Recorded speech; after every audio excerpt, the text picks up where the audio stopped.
What's up guys? Sa ngayon, marami na tayong kakaibang hayop na makikita sa iba't ibang bahagi ng mundo. Pero ngayon, pag-uusapan natin ang mga hayop na ngayon mo lang makikita. Ito ang 10 hayop na hinanda ko para sa inyo. Kaya tara, simulan na natin. Axolotl. Nakangiti at tila nakikipagtitigan sa'yo. Yan ang tinatawag na axolotl. Isang natatanging salamander na naninirahan sa tubig at kilala sa kakayahan nitong mapanatili ang mga juvenile features sa buong buhay nito. Isang kakaibang pangyayari na tinatawag na neoteny. Native at makikita ito sa Mexico, lalo na sa mga kanal ng Xochimilco at nagpapakita ng panlabas na hasang, mga pwede rin na projections at iba't ibang kulay. Ang mga ito ay may kaangahangang kakayahan sa regeneration, kaya nilang patubuin ulit ang buong bahagi ng kanilang katawan.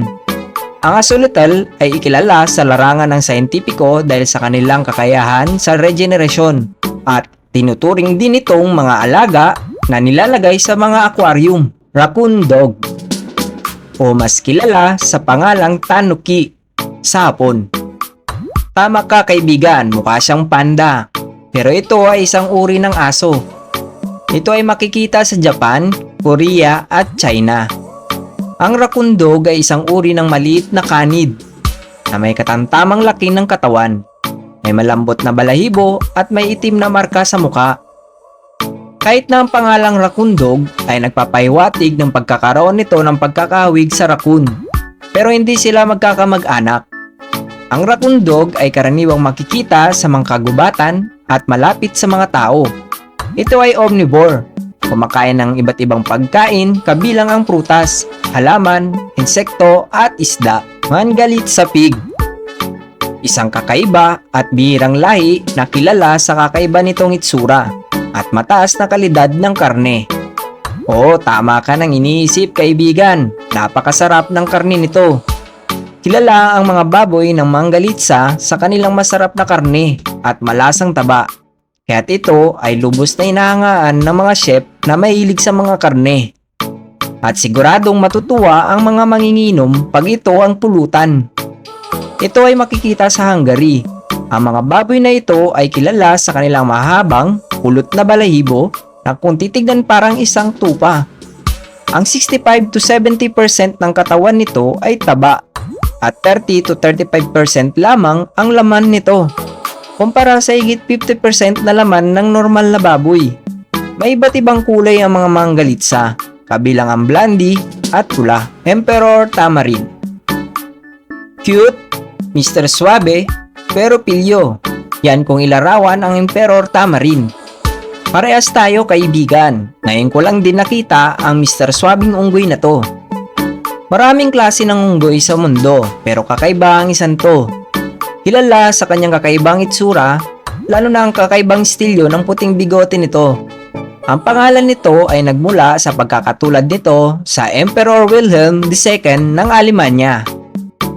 Diba? Magkatulad sila ng bigote? Matatagpuan ito sa mga tropical na kagubatan sa Amerika, sa mga bansa tulad ng Brazil, Peru at Colombia. Sila ay maliliit na mga unggoy na may kulay orange at yellowish na balahibo at kadalasan naninirahan sa mga mataas na bahagi ng kagubatan.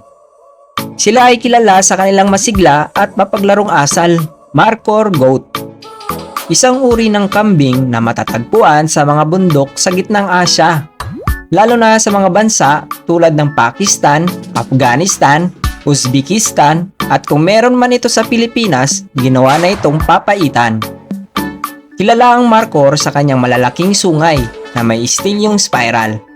May dalawang pangunahing uri ng markhor, ang Bukhara markhor at ang Astor markhor. Ang markhor ay may kakaibang galing sa pag-akyat sa mga matatarik na bahagi ng mga bundok. Sila ay mga herbivore at karaniwang kumakain ng mga damo at iba pang halaman sa kanilang kalikasan. Malayan kulugo. Nagkakamali ka ng iniisip kaibigan, dahil ang Malayan kulugo o mas kilalang bilang Sonda flying lemur ay isang matatanging gliding mammal na karaniwang makikita sa Timog Silangang Asya, kabilang ang Malaysia at Indonesia. Bagaman ito'y tinatawag na flying lemur, hindi ito lemur at hindi rin ito tunay na lumilipad. Ano ba talaga? Sa halip, ito'y isang mahusay na glider. Gumagamit na isang membrane na tinatawag na patagium upang mag-glide sa pagitan ng mga puno. Aktibo ang mga ito sa gabi. Kumakain ng mga dahon, sibol at prutas. May kakayahang makakita ito sa mga medyo madilim at wala masyadong ilaw na lugar dahil sa mga malalaking mata nito. Ngayon, alam mo na, Patagonian Mara. Isang malaking uri ng rodent na matatagpuan sa rehiyon ng Patagonia sa Timog Amerika, partikular na sa Argentina. Ito ay may kaugaliang tulad ng kuneho at kamag-anak ng mga capybaras na mas malaki kaysa sa karamihan ng mga kuneho.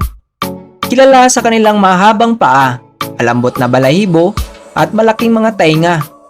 Sila ay mga hayop na may pangkat at kadalasang makikita na naglalaro at nagpapakita ng sosyal na ugali. Damo at mga halaman ang kanilang pangunahing pagkain. Minsan, tinatawag din itong Patagonian cavy dahil sa kanilang pagkakawig sa mga cavy o mga kunehong Guinea, Rhinopithecus o Golden Snub-Nosed Monkey. Isang lahi ng unggoy na naman, kaibigan, at ngayon mo lang ito malalaman. Ang terminong Rhinopithecus ay tumutukoy sa isang genus ng mga Old World monkeys na kilala bilang snub-nosed monkeys. Ang mga primates na ito ay nakilala sa kanilang kakaibang mga ilong na nakataas at karaniwang matatagpuan sa iba't ibang rehiyon sa Asya, kabilang ang China, Myanmar at Vietnam. Kasama sa genus ng Rhinopithecus ang ilang species tulad ng Golden Snub-Nosed Monkey at Black Snub-Nosed Monkey. Ang mga unggoy na ito ay nag-a-adapt sa bulubundukin at kagubatan. Kadalasang naninirahan sa mga mataas na lugar. Fluffy cow o merong manggalit sa pig. Hindi naman papatalo ang fluffy cow. Isang uri ng baka na kilala sa kakaibang itsura nito dahil sa mga kapal at malambot na balahibo nito. Ang malambot na balahibo ay nagbibigay ng mukhang fluffy o makinis na anyo sa baka. Ang ganitong uri ng baka ay madalas na ipinapakita sa mga pista ng hayop o mga paligsahan kung saan kinikilala ang kanilang natatanging itsura. Hindi ito isang natural na uri ng baka. Ngunit ito ay ini-enhance o ini-improve ang balahibo upang magkaroon ng natatanging itsura para sa mga espesyal na mga event. Blue-footed booby, isang uri ng ibon sa karagatan na kilala sa kakaibang matinding display nito, kung saan ipinapakita ng mga lalaki ang kanilang mating display na parang nagtitinikling upang mapansin ng kanilang mga kapareha. Matatagpuan sa karagatang Pasipiko, lalo na sa mga isla ng Galapagos. Ang kanilang pangalan na booby ay maaaring nagmula sa salitang Espanyol na bobo, na nangangahulugang mangmang o payaso, dahil sa kanilang kaklamsihan at awkward na galaw. Kumakain ito ng isda, at ang style ng panguhuli nito ay ang pagbagsak mula sa himpapawid upang hulihin ang kanilang biktima. Ito lamang ang 10 hayop na ngayon mo lang nakita. Nabitin ba kayo? Ito may extra bonus ako sa inyo, ang Venezuelan Poodle Moth. May iba-ibang klase ng moth na karaniwang makikita sa iba't ibang lugar. Pero ibahin mo to, kaibigan, dahil ang isang ito ay bihira at natatanging species ng moth na kinikilala sa kakaibang itsura nito na kamukha ang isang makapal na puting poodle. Natuklasan ito sa Venezuela noong 2009. Itong moth ay nakakakuha ng pansin dahil sa kanyang kakaiba at medyo kahangahangang itsura na may wingspan na mga 2 pulgada. Bagamat kahangahanga ang itsura nito, wala masyadong nakakaalam tungkol sa kanyang biolohiya at asal dahil sa bihira itong makita. At patuloy na sinisikap na pag-aralan ito at maunawaan balang araw. Maraming salamat sa panonood. Para makapanood pa ng video kagaya nito, please like and subscribe!